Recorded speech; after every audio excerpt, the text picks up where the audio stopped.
From relatively modest beginnings, the Christmas market here in Winchester Cathedral's historic close is now in its 12th year. It's really warming. Thank you. And attracts 500,000 visitors every Christmas. Well, I'm glad I'm here because I've still got one or two gifts to find. While I have a look around, here's Josie Darby to tell us about her favourite carol. I've chosen When a Child is Born. This carol is so beautiful, I actually play it all year round because the birth of Christ and his presence on earth remains the best news and the greatest gift ever. A ray of hope flickers in the sky. A tiny star lights up way up high. All across the land dawns a brand new morn.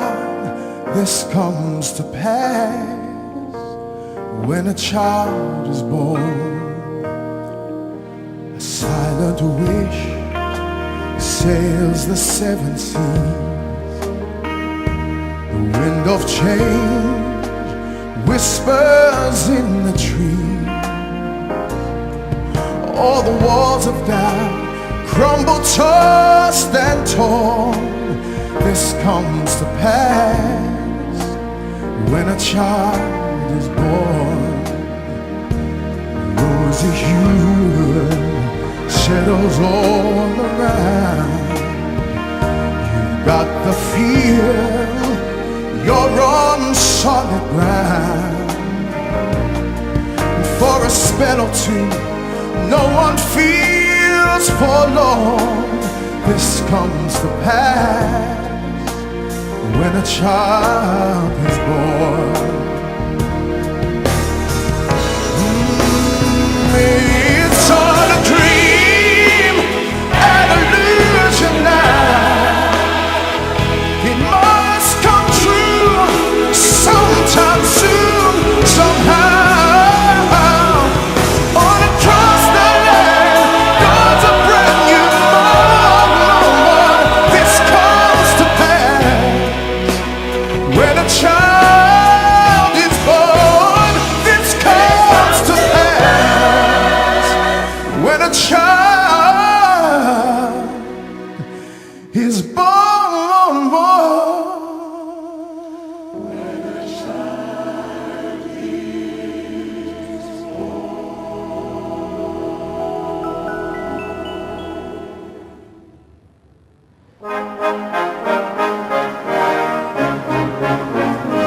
The Reverend Canon Roland Ream is Vice Dean of Winchester Cathedral and was involved in creating the markets here. Roland, you brought me to this life-size nativity scene. It's the focus of the market. Why have you got one here? Well, this is a cathedral market, and it's not just a town market. It's in the shadow of our cathedral church, and we have this here to remind us of the fact that Jesus is the centre of all our giving. So long before Christmas got commercial, reminding us that there was a really important birth. Yes, and I think we're all looking for a new beginning, and all the celebrations that we have at Christmas are about getting back to something that's real and true and peaceful at the heart of our life. And when you think about the Christmas scene, you think about that wonderful baby bringing peace and joy to the world, and I think that's what it's about.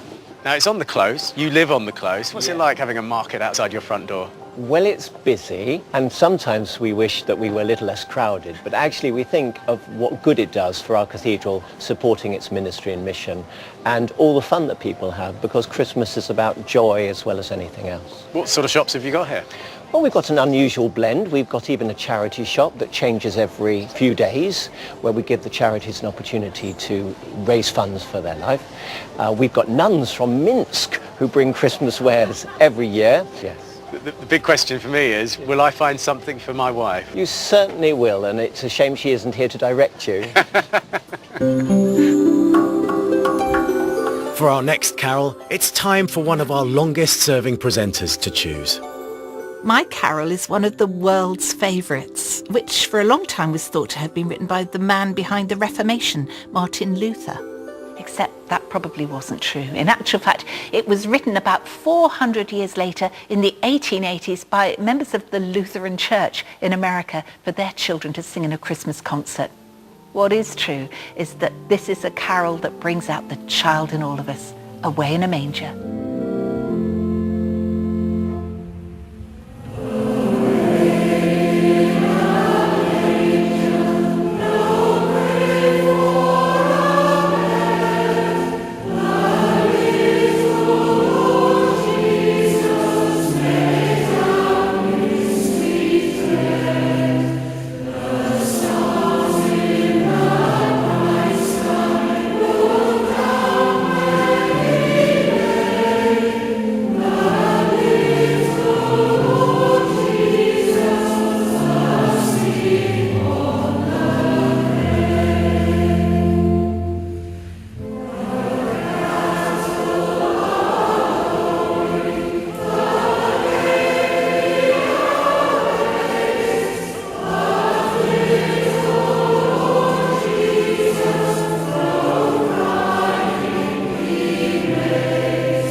Have you heard your favourite carol yet? If not, there are more to come.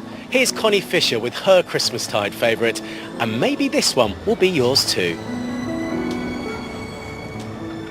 For me, Christmas wouldn't be Christmas without hearing my favourite carol. It reminds me of growing up singing in the Pembrokeshire Youth Choir. In the Bleak Mid Winter, we used to sing it at every Christmas concert, and I loved it.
We've had an amazing 222 Songs of Praise presenters in our 56 years on air, and one of them is now part of the cathedral community here. Welcome to Songs of Praise from Westminster Abbey. Twice a week, the Abbey Choir sings for visitors in the nave and someone who was a chorister. Well, Debbie, it's lovely to meet you. What have you been doing since you were presenting on Songs of Praise? I've become a lay canon here at Winchester Cathedral, a member of chapter as well, which is the sort of executive board which helps run the cathedral. What does being a lay canon entail? Well, it's a voluntary role, but you are a member of chapter, so about 8 people run the cathedral, if you like, and several of us are lay people, so not members of the clergy. But it's just wonderful to be involved in everything, really, from recruitment to how you run the Christmas market.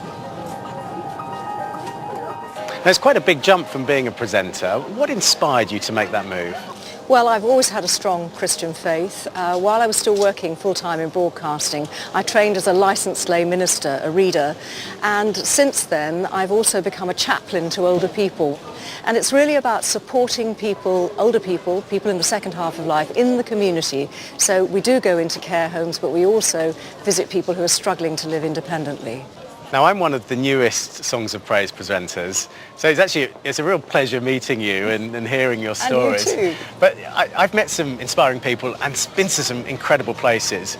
Can you pick out one highlight from your time on Songs of Praise? Oh, I love my time on Songs of Praise. I think one of the most memorable was the time in Oni when we actually, for the very first time, Songs of Praise put the hymn words along the bottom of the screen.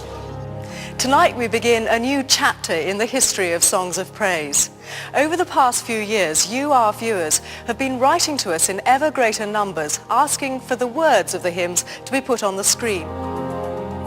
Well, I'm happy to announce that from tonight, the words will be displayed on the screen. There was some reluctance, was it going to be a good move or not, but actually people now think that they've always been there. Now all the Songs of Praise presenters are picking their favourite carols this week. As a former Songs of Praise presenter, I think you can too. Oh, what an honour. Well, what I'd like to pick is John Rutter's Tomorrow Shall Be My Dancing Day.